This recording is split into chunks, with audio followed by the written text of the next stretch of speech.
Hello, hello. Kirsten here. How are you doing? Happy Thursday.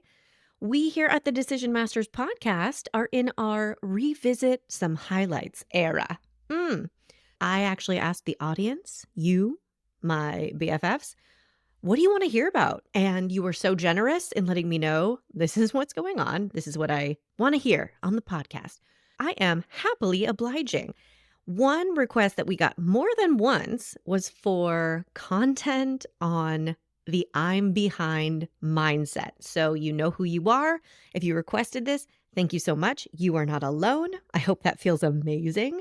I actually have several episodes where we've talked about the I'm behind mindset. Today, we are going to revisit episode 57. So we are doing a deep pull right now, but I think it's a great place to start. It's the very first episode I spoke about this topic on, and it's just titled I'm So Behind, which I think is it's a great place to start. You're going to get some really useful questions to start addressing this way of thinking, because are there practical and logistical things we can address to stop feeling so behind? Absolutely. They are useless if we don't address the mindset. So that's why I'm starting here. I'm replaying this, and then I'm going to link 4 more episodes that address this idea and have different ways of helping with it in the show notes. You're going to see episodes 38, When You're Disappointed with Yourself Daily. It's an oldie but a goodie. Episode 84, Ditch the I'm Behind Mindset for Good. Some really good pointers in there too. And then episodes 85 and 86 are the details, they're logistics, the problems you really need to solve if you always feel behind. So have a ball, go down a rabbit hole if you need to, and I hope you so enjoy not feeling behind for 2025. This is the Decision Masters podcast. I'm Kirsten Parker, the decision coach for overthinkers. When you feel good about your decisions, life feels good. You get to be present in your days and excited about where you're going. I'm going to help you build your decision mastery so it's easy to know what you want, navigate uncertainty, and handle any feelings that happen. Whether you're in the middle of some overthinking angst right now, or you simply love feeling in charge of your choices, you're in the right place. Clear, confident decisions are right around the corner. Let's get into it. Hey, buddy. How's it going? How's your week? How is the month? How's the quarter going? How's this calendar year treating you? Interesting questions. I'm super curious what answers come to mind, because we're going to talk about one rote response to these questions today, and we are going to maybe have a little perspective shift, maybe update some rules that we're following for the rest of time. Sound fun? I hear this a lot from people in response to those questions. How's your week going? How's the month? How's the quarter? I hear some variation of the answer, I'm so behind. I have a million things to do and I'm so behind. My to-do list is so giant and I'm so behind. Are you saying this in your head too? No judgment. I have heard it plenty of times from within my own mind, but we have to talk about it because, in my experience, there is so much baked into this answer that is not helpful and doesn't feel good. So much comes along with this just kind of like brushed off recap of your life. Your whole life is often diminished down to these 3 little words, I'm so behind. But what is underneath that is such crappy stuff like, oh, I'm failing everywhere. How's your week? Oh, I'm so behind. I'm so sorry. I'm so sorry.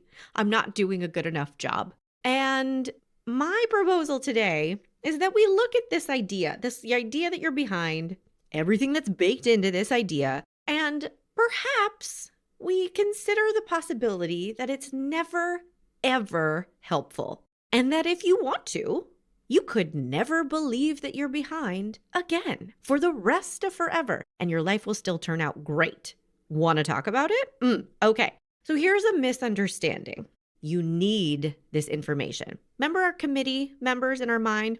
You remember this, right? There's a committee in our mind, and we have these really helpful, eager, enthusiastic, sometimes shouty committee members who very much want our attention. on certain things. And one of our committee members thinks it's very, very important that you know you're behind. So they're running around your brain with their little clipboard and they're shouting all the time, you're going to lose track of this. You're going to forget this is important. It's very urgent that you should stress about this right now. So this to motivate yourself into super productive action. Oh, so nice. I imagine our committee members, this little minions, and I can just see this one, this little clipboard guy who's just like, you're behind and you're welcome for letting you know. So that's our misunderstanding. And then we misuse this information that we have been told by our little minion that is so important. We misuse the information because we treat it as a fact. All right. This is a decision mastery skill. Okay. So, get your tool belt out. You're good at this already. As a decision master, you notice when you are arguing to keep a problem, when you are arguing in defense of a limitation or excuse or crappy assumption such in your life. Okay. If you're running around your life feeling terrible because you can't stop feeling behind, and then what I do is propose, maybe we look at loosening the death grip on this belief that you're behind. And then you hear yourself arguing back, but it's true that I'm behind. Here are all the reasons that it's true I'm behind. Here's all the evidence that it's a scientific fact, and therefore I have no choice but to feel this way. Then we need to look at that. Now, we're not judging this, but we do want to notice it as an opportunity to question any assumptions and tune into our autonomy. Right? Which is fun. It's fun to tune into our autonomy because it makes us feel very, very powerful. And we don't need to waste our energy arguing with scientific facts because we don't have autonomy when it comes to external situations that we can't control. So we're gonna look at what's a fact. And if it is a fact, we're not going to argue with it. But we are going to find our agency, which exists within our tiny but mighty sphere of control. If it is, for example, a fact that you think your plane is leaving in 20 minutes and you are not currently at the airport, I'm not going to tell you to stop believing you're behind. You're doing yourself a disservice with this mindset. I mean, that's not what we're talking about, right? In this rare case, it may actually be true that you are technically behind schedule. But here is the thing. Will your plane leave on time? You don't know. Is there an even better flight right after it that you could end up in business class on? That'd be fun. Do you want to figure out how to get where you're going? Yes. Is it helpful in the pursuit of that goal to beat yourself up and pump yourself full of cortisol in this moment by repeating to yourself, I am behind? Probably not. So that's where we go wrong. We use this fact that we are behind against ourselves. And sometimes, in rare cases, it might be a fact that we are, quote, behind schedule. But even in those cases, even if you are looking at the plane going down the runway and you're like, well, I'm not on that, I still question what's the most valuable thing to focus on. Is it the fact that you're behind, or is it just that, okay, the facts are the facts. This is how reality looks right now. How do I want to solve this next problem? What do I want to do next? That's you going back to your agency. When we're using the idea that we're behind as a fact against ourselves, what we're doing is using it to prove that we've wasted time, prove that we're too distracted, prove that we're not good enough at what we're doing. And I know all of that can feel very true, but this is where I want you to remember what you want. Are you interested in looking for evidence for these things? Do you want to spend your day confirming that, yup, you're the worst and you're failing everywhere? Because it's rare that I encounter someone who's constantly repeating, I'm behind, who isn't also doing these things, beating themselves up, constantly looking for evidence that they're not good enough, that they're not doing enough. And so what they end up with is a very true feeling pile of thoughts that makes them feel like crap and doesn't super help them accomplish anything. And that's what I want you to ask, okay? This is where it's worthwhile asking some more high quality questions, because all you're doing now is answering the question, is it true? Is it true that I'm behind? And I want to offer that might be a low quality question in this situation. Some higher quality questions might be, does this mindset truly help me? When When has it helped me? When has stressing out about being behind and convincing myself that I'm the worst been the clincher in me getting something done? Would I have gotten it done anyway? Because that's the kind of person I am. Did I need to feel that stress/awful about myself? Let's just see. Let's just check. And a great question, super high quality question to snap you out of this I'm behind cycle is behind what?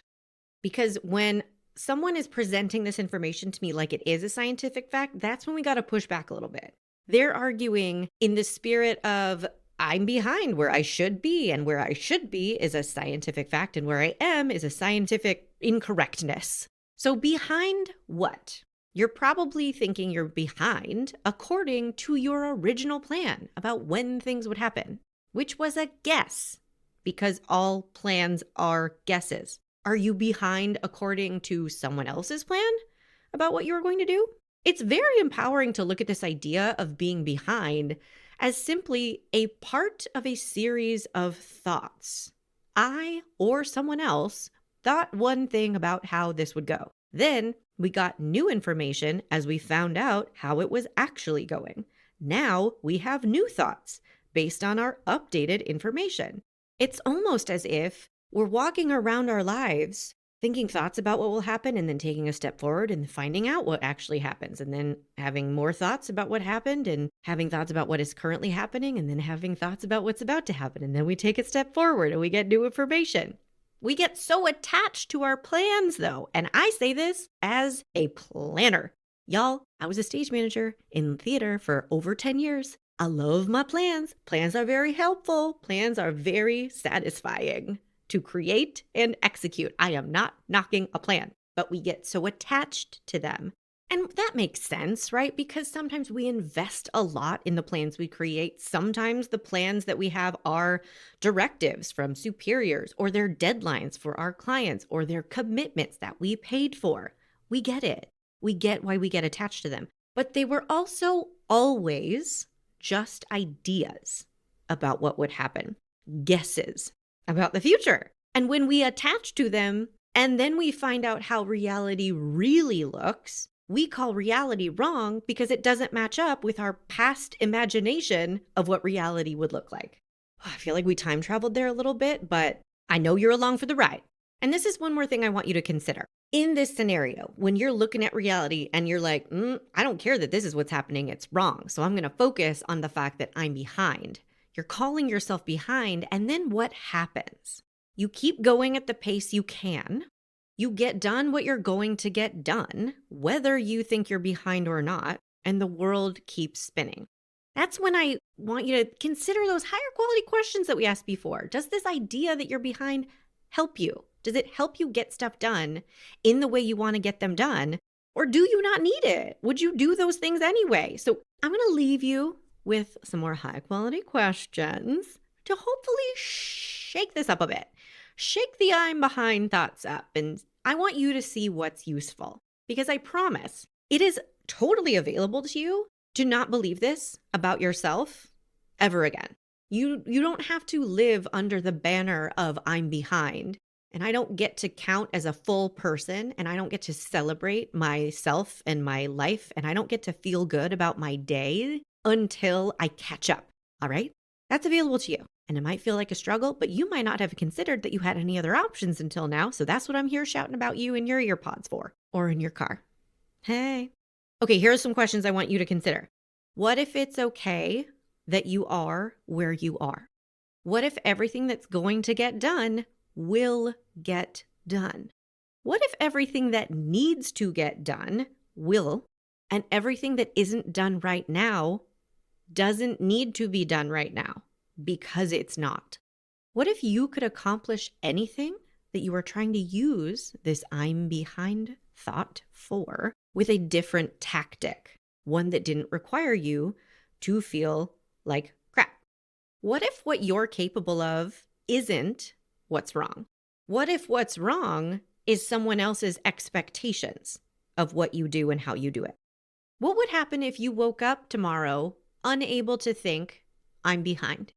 What would happen if you went through the next entire month not believing you're behind?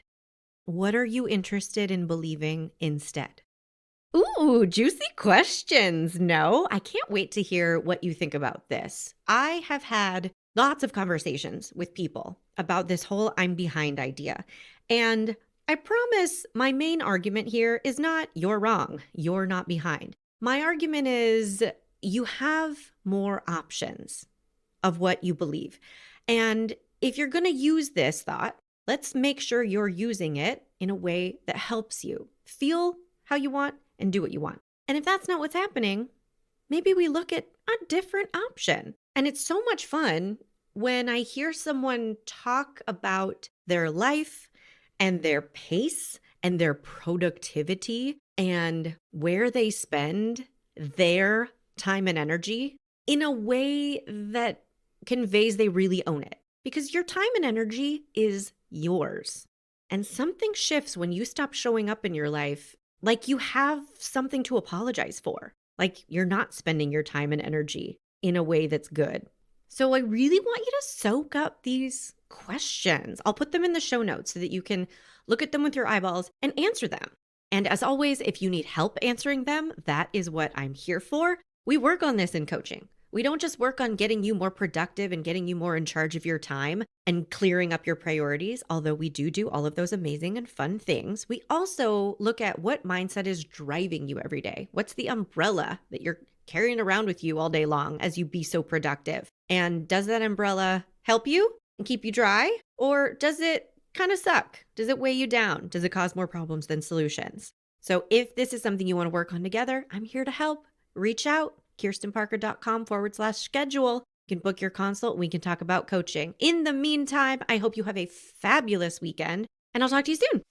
Hey, want to find out your decision style? Obviously, go take the decision style quiz. It's in the show notes and at KirstenParker.com/quiz. We all have our style when it comes to making decisions, but do you know how to use your default way of thinking to your advantage? Or do you mainly get stuck in the most annoying parts of overthinking and people pleasing? The decision style quiz has your answers, my friend. Take it right now at KirstenParker.com/quiz.